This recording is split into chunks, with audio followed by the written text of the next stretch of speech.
Now, y'all already know what time it is. Oh, shit. It is time for the mess, so let's get into it, y'all.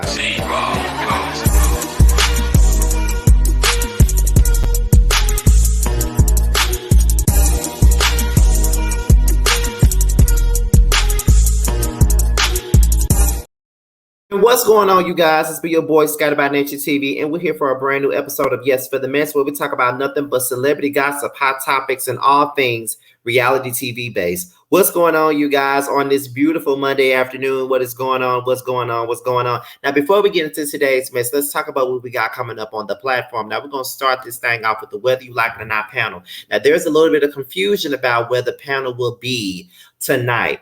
T is supposed to be on T's page, but he's having an issue with StreamYard right now. So it's a possibility that it may be right here on my platform, or it may be on Josiah's platform. It's either going to be either mine or Josiah's. So just stay on the lookout later on for the link. The link will be out soon. We'll make a final decision on whether or not it'll be on my platform or Josiah's, and then we'll get it popping. So just be on the lookout for that, okay? Also, Saturday morning is Young, Fresh, and New, and it will be featuring Beasley Says. Now, if you guys are not familiar with Beasley Says was actually has guest starred on the Boys Night Out panel a couple of times this season, and I've met him in person. We've hung out, and we have a growing relationship.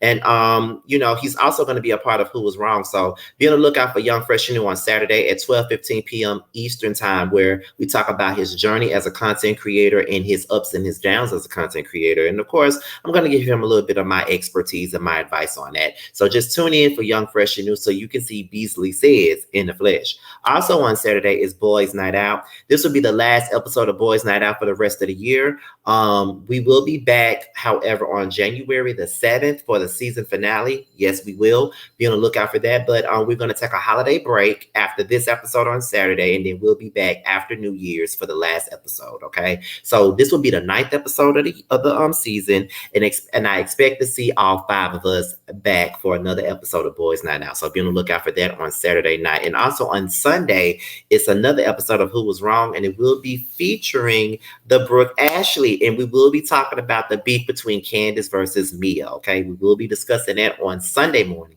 at 12:15 p.m. Eastern time, 11:15 Central time. So make sure you guys are tuned in for that on Sunday. So with that being said, let's go ahead and get into what we're here to talk about, and that is the mess, you guys. I don't expect this video to be that long. I expect it to be at least 20 minutes tops, between 25 or 25 minutes. I don't expect it to be that long, child, because what we're talking about ain't really that important. But I just wanted to talk about a little bit of stuff. You know what I mean? So let's get into the first topic of the day, and that is Mr. R. Kelly. Now, as you guys already know, R. Kelly is in the Giselle, okay? We already know that he's in the Giselle, y'all. We already know that. But for some odd reason, there was an album that was released called I Admit It. And after it was released, it was removed from Apple Music. So we're going to get into the original article, the original story, and it comes from the jasminebrand.com. You guys, give me 1 second.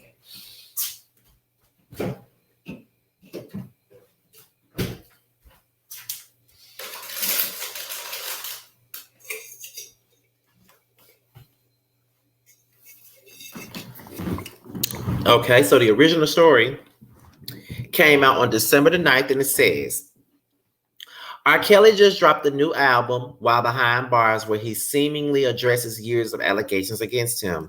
The 13-track album called I Admit It was released on Apple Music, Spotify, and other streaming platforms on December the 9th. The album features tracks with the titles I Found Love, Good Old Days, and Freaky Sensation. However, his last 3 tracks, which is a 3-part song titled I Admit It, I Did It, might be the most shocking. In a 3-part piece, R. Kelly seemingly confesses to a series of allegations made against him. In one verse, Kelly sings, I admit I fuck with all the ladies. That's both older and young ladies. But tell me how they call it a pedo, but because that shit is crazy. He sings in another verse, what's the definition of a cult? What's the definition of a sex slave? R. Kelly directly addresses the allegations as the tracks go on, saying they're brainwashed, really kidnapped, really can't eat, really real talk. That shit sounds silly.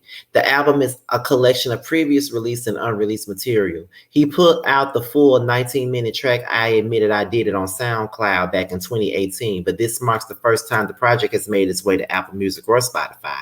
Raps for Sony Music, which owns the rights to much of the singer's catalog, told sources that they were not responsible for the release of this album and are uncertain who put out the project, even though the copyright line on the album reads Legacy Recordings, which is Sony Music's catalog division.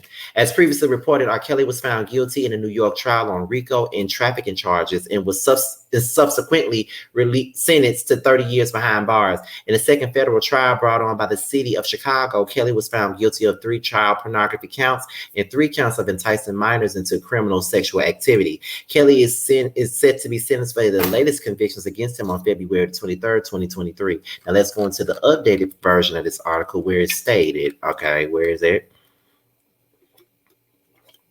Listening to R. Kelly's latest musical project might be a little difficult. According to new reports, it hasn't been a full 24 hours since R. Kelly dropped his new album, I Admit It, and Spotify, Apple Music wasted no time pulling the tracks from their platforms. The entire album has been wiped from both streaming services. So apparently the album was released without anybody's knowledge. Okay, that's pretty much what we're hearing at this point. It was released with no one's knowledge. No one even knew that this album was released. Sony Music had nothing to do with the album being released, and people were definitely listening to it. I saw people all over Facebook talking about how the album was jamming and all of that good jug, but I never wanted to listen to it. Honestly, I'm not interested in no new R. Kelly music. I'm really not at this point, and I already feel like dirt because I still love some of the old music. You know, he was a great musician. He was a great artist, great singer, songwriter, all of that good stuff. But it's hard to really ignore the things that he did involving the minors and stuff like that. Like, I would never, ever really get over what he did. You know what I mean? Because I was an avid watcher of the Surviving R. Kelly series. Like, I was in tune with it. I even bought the episodes on fucking Apple. Okay. Like, that's how much I was in tune with it. Like, that was a good ass documentary. And you know, even as a person that really was listening to his music like that, because I'll tell you in a minute, one of my favorite R. Kelly records is I Wish. You know, that's one of my favorite songs by R. Kelly. And I Can't Sleep and Slow Dance and all of that stuff. Like, those are some of my favorite records by him. And a lot of my favorite R&B songs were definitely written and produced by him. I'll be the first one to admit it. But, you know, even though I was listening to his music growing up, I still thought he was a weirdo due to the whole Aaliyah marriage situation. I thought he was a weirdo then. But some people don't know how to just enjoy the music without ignoring what he did. You can enjoy the music for what it is, but still just realize that the person that you're standing for and the person that you like so much has a deep-rooted issue. But people don't want to do that because it will make their artist less than perfect when no one is perfect at all. So, I mean, I don't know who put that out there. That might be somebody that was really looking for a paycheck, because I don't know how the hell that shit got out, and I really wasn't interested in listening to it. I really haven't been interested in any R. Kelly album in years, though. I think the last R. Kelly album that I really enjoyed was probably Chocolate Factory. That's probably the last one I really liked. Because I did not like the one with Slow Wine on it. I didn't care for the Happy People album. Like, I didn't care for none of that. I didn't care for it. But like I said, for those of you that heard it and thought you was going to go back and stream it again, the shit is gone now. So I don't know how the hell you're going to listen to it or how the hell you're going to, you know, vibe out to it. But it's gone off social media unless it's somebody now already posted all the shit on YouTube. That's the only way you can find it. So let's move on to the next story, which is involving Miss Patti Labelle. Okay, now this article, just like the last one, comes from the JacksonBrand.com, and apparently her concert in Milwaukee was shut down by a bomb scare. Okay, so this is what the article reads. The article reads, what kind of person causing a bomb threat to a Patti LaBelle concert? Now, this is the question on everyone's mind as news spreads that the beloved singer had to be rushed off stage mid-performance due to a scare. Okay, now it says on Saturday, December the 10th, a video of Patti LaBelle's performance at Riverside Theater in Milwaukee, Wisconsin, showed two bodyguards abruptly grabbing her by the arms. The New Attitude singer appeared stunned by the interruption and demanded that they wait. However, after the men seemingly informed her of the possible danger, she quickly followed them off the stage. As Patti LaBelle was whisked away, the bomb scare was reportedly announced to the attendees. The venue was then safely evacuated, according to the Milwaukee police. And one fan who attended the concert said, "It happened so quickly. Everybody very calmly exited the theater in a disbelieving manner. I heard a lot of comments about how sad it was that someone would pull a pathetic stunt. Before the incident, the crowd was really enjoying Patti. Just said that someone would do this." Later, after a thorough search of the building for explosive devices, Milwaukee Police Captain Warren E. Allen shared an email statement. "The building was searched by K9 units. No explosive devices were discovered. There is no threat to the public at this time. It is currently unknown who was responsible for making a phone call and why the call was made. Law enforcement says that the investigation is fluid and ongoing." On the bright side, there is some good news to share for those concert goers who couldn't experience the full power of Patti LaBelle that evening. The promoter is working on setting up a new date for the Lady Marmalade singer to return. The theater group said in a statement, "Tonight's Patti LaBelle show at the Riverside Theater has been postponed following a bomb threat investigated by the Milwaukee police. We are thankful for the efforts of the Milwaukee Police Department and our customers and staff for their safe and orderly exit. We are working with the artist to reschedule the show. Patti nor her team have commented on the incident." And I think that's some sad ass shit. It's really sad that people can't even go to a goddamn Patti LaBelle concert and enjoy themselves. You feel what I'm saying? Like, I would have been mad as a motherfucker, knowing that Patti LaBelle was probably singing her ass off. Like, I want to go to a Patti LaBelle concert because I want to hear some "I love you and I need you, sugar, I love you so bad. It is more than you ever know. It's for sure." Oh, so somebody loves you, baby, or if you've been blessed, it's like heaven or burning, the right kind of lover. When you talk about love, like, I want to hear my jams, okay? New Attitude. I want it on my own. I want to hear all of that, okay?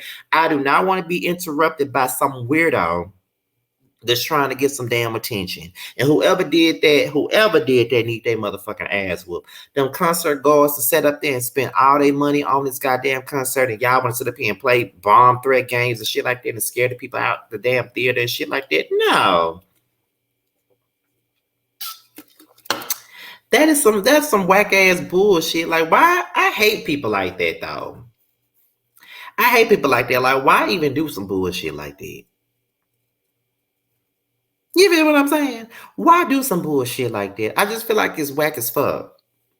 You feel what I'm saying? Like, it's really whack as hell to me. Like, I just feel like why the fuck you doing it? Like, what is the fucking point of you doing it? Like, you calling up there talking about it's a bomb threat, knowing that it ain't no bomb threat, and then these folks have spent their hard-earned money on this damn concert, and you want to come up here and play some fucking games like that.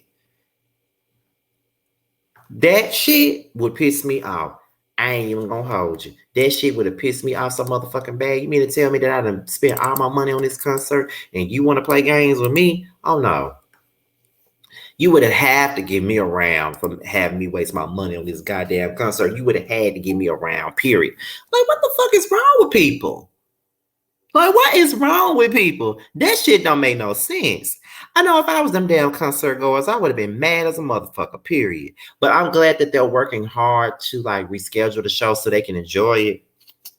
But I'm just wondering, is it going to be a free concert and do they have to pay for a ticket again? Because I feel like it should be a free concert. This is me. But, you know, whatever. So we're going to move on to the next topic. And it's these two right here. I'm so tired of talking about them. I am really tired of them. I'm tired of both Cardi B and Tasha. And y'all know I love both of them, but I'm tired of them.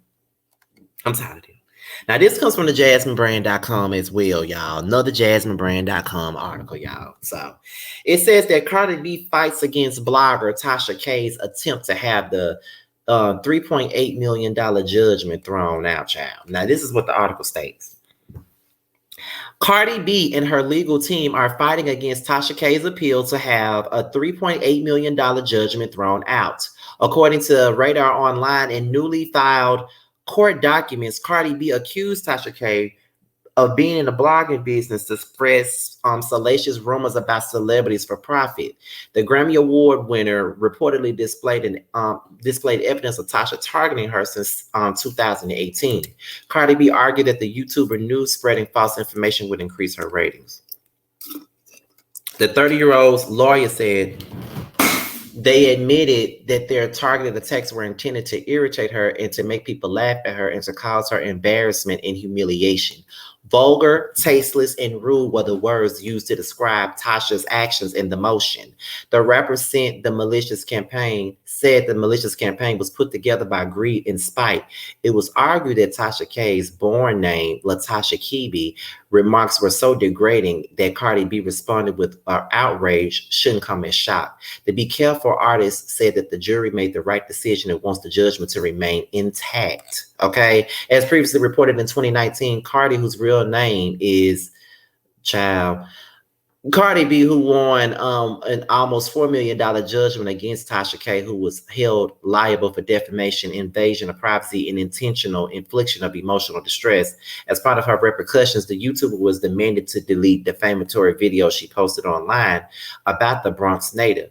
After Cardi's victory, Tasha K filed an appeal of the judgment, claiming that it was improper. To date, Tasha K has not paid Cardi B the amount owed. What do you think about Tasha K's attempt to axe the $3.8 million judgment? At this point, either you're going to pay for it or you're going to file bankruptcy.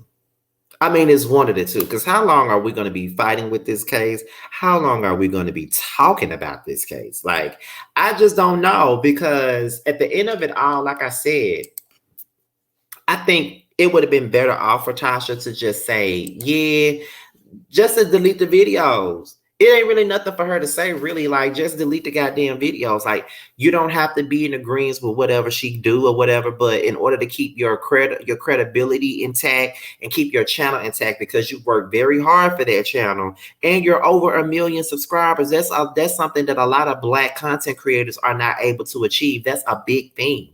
But what I'm saying is, even as someone who, has always liked Tasha K, not necessarily agree with everything that Tasha K actually said, but I always liked her. I do feel like it was an ego thing. Like, she wasn't going to be told what to do, or she wasn't going to be son. But, for me, I would have just deleted the damn videos just to fucking, avoid a damn case. Because I know for a fact that when Shekinah was going around sending her YouTube legal team letters to us and shit like that, because I got sent the letter. She was mad because her damn image was on one of my damn videos, and she was mad at a lot of us, and she sent us all, like, had a lawyer send us letters and shit, and she was demanding that her face be blurred and her image don't be, in no videos and shit like that. So even though I was making a whole lot of money off that video about Shekinah, because it was a hot story, it was about her, Tiny, and Sabrina Peterson and all of that stuff. It was a hot story, but I decided that it would be in my best interest to just delete the video, because it really ain't worth being sued about. I'm not finna get sued by Love and Hip Hop's Teletubby over a fucking video. I just went on and deleted the shit. Like, who cares? Like, I don't care that much about Shekinah, no way. So let me just delete the fucking video and keep it moving. That's what I did. So I just felt like Tasha K should have just deleted the damn video, but it's too late for the shoulda, woulda, fucking couldas, to be honest. Like, she not already made her bed, and she don't give a fuck. She not gonna pay Cardi B that money, and Cardi B gonna keep on filing notions, and they're gonna remain in court for years to come, because Cardi B ain't getting that money. She not gonna get it. I don't think she is. And it's very unfortunate.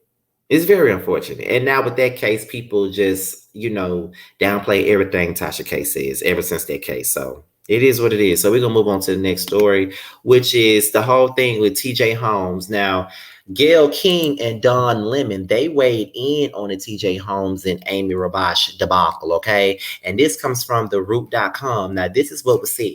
Now, if you thought that the messy affair between Good Morning America anchors TJ Holmes and Amy Rabash would cease to be fodder for the conversation after the network benched them for their positions earlier this week, then think again.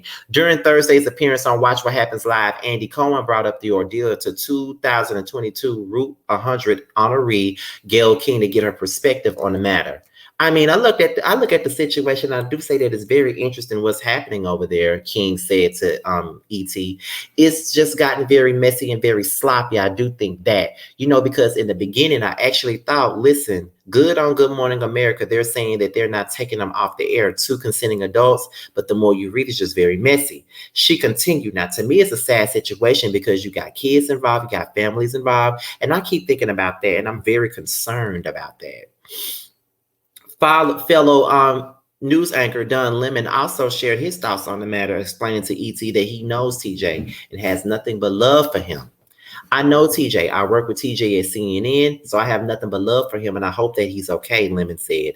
I don't know about their situation. I'm not privy enough, but I just like to offer people love and support, and I hope that they're okay, and I hope they continue to prosper. As previously reported by The Root on Monday, NBC News President Kim Godwin held an editorial call where she informed employees that TJ Holmes and Amy Rabash would be benched from hosting Good Morning America while the news division weighs the effects their recent disclosure of a romantic relationship may have been on the program and the company. This move reportedly comes despite the fact that neither Holmes or Rabash violated company policy, but the organization still wanted to do what's best for the company. Now, that was pretty much the article from The Root. Now, basically, in so many words, they basically said that they did not, violate any company policies or anything like that. They did not. I repeat, they did not, violate no company policy, but they feel like it's in their best interest to just get into the conversation. And I don't know. I don't know. Like, I guess because of all the coverage that they're getting about it and how everybody got an opinion about the situation and how it's been talked about all over social media and it's like bad press.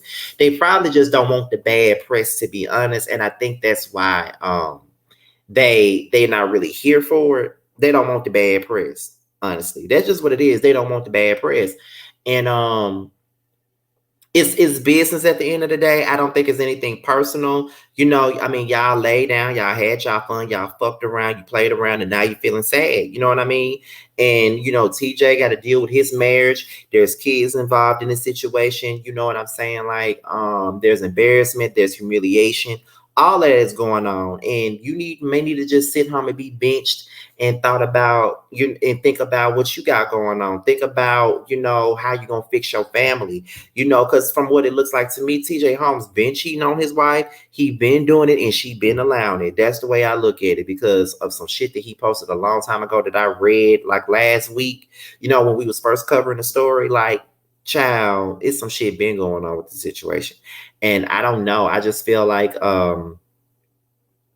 they didn't violate no policies, but at the same time, it's like it's not appropriate and it's not a good look on the company. At the end of the day, regardless of the fact that they didn't violate any policies, they're just going by how it looks as far as the company is concerned and how it's being talked about and how it's, like I said already, it's really just bad press and they don't want that bad press on them. That's really what it is. They don't want the bad press.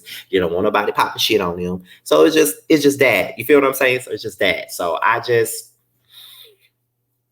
don't know. I don't know what's going to happen with TJ and Amy. I hope that the sex was good and I hope that it was good enough for them to lose their fucking job. I hope it was really worth it. I hope that the ass and the dick was worth for you losing your fucking job. I'm just saying, but I'm not going to sit up here and be on my high horse like I ain't never messed with nobody on my job. But, this ain't about me. This about them. And didn't nobody know I was messing with them. And to this day, they still don't know that I was messing with them. And they'll never know that I was messing with them. However, that's pretty much it on that story. So my heart goes out to the families that's involved and the kids that's involved. That's all I can say. So we're gonna go to the last story of the day, and that is Mr. P. Diddy. And apparently he got a baby girl that is named after him, and she was born in October. Now this comes off the TMZ, right? So it says that Diddy has added another member to the family, announcing that he's welcomed a baby girl into his life who takes after her old man. The bad boy honcho broke the news on Saturday, which came out of nowhere, saying that he has a new daughter whom he effectively named after himself. Diddy writes, "I'm so blessed to welcome my baby girl, love Sean Combs, to the world. Mama Combs, Quincy, Justin, Christian, Chance, Delilah, and Jesse, and myself all love you so much. God is the greatest." It's unclear when this kid was born and who the mother is. Diddy did not spill those details, but he's clearly happy about the latest bundle of joy, so we suppose that's all that matters. The baby marks the sixth child of his and his 5 other children with different women. Of course, this is taking the internet by complete surprise, as no one seemed to know. Diddy was an expectant father of late, while he's in a polyamorous relationship with Young Miami, but there's no suggestion that she's the mom, and as she hasn't appeared prego at all. They were spotted together as recently as this past weekend. Young Miami looks slim as ever. It is not entirely clear at this point if Miami was even aware of this child of Diddy's. She responded to a Twitter user who told her to hop on the podcast as the public has questions. Her reply was simply a pair of eyeball emojis, which is pretty telling and of itself. We reached out to Diddy's rep for more clarification, but so far haven't heard anything back. In the meantime, congratulations, Puff. And then there was an update on the story, and it says, a source close to Diddy tells TMZ that the baby was born in October at a Newport Beach, California hospital. We're still not sure as to who the mother is at this point. So we don't know who the mama is, and probably Young Miami probably don't know who the mama is either. And at this point, Young Miami need to stop making herself look silly. We go together real bad. No, the fuck y'all don't. Y'all don't go together real bad, Miami. And I think a lot of people really be glorifying this whole relationship with Diddy and Young Miami because he's showering her with gifts. I mean, I understand. She's a young woman. She's having fun. I get it. But she makes herself look crazy every time she opens her mouth about Diddy. Like, wasn't she just arguing with some woman about Diddy a couple of months ago? Saying how she not going to come up off him and all this other shit. Like, girl, get your shit together. Like, for real, for real. Like, this man ain't.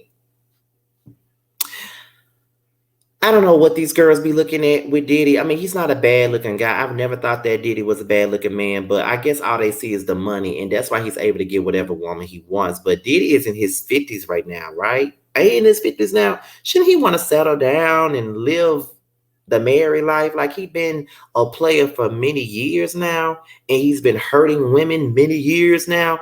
Why can't he just stop it now? You know what I mean? But and Young Miami I guess she's just having fun, but I'm pretty sure she is not happy about that baby. I know she's not, because I probably wouldn't be either. She probably didn't even know that he was having a goddamn baby on her.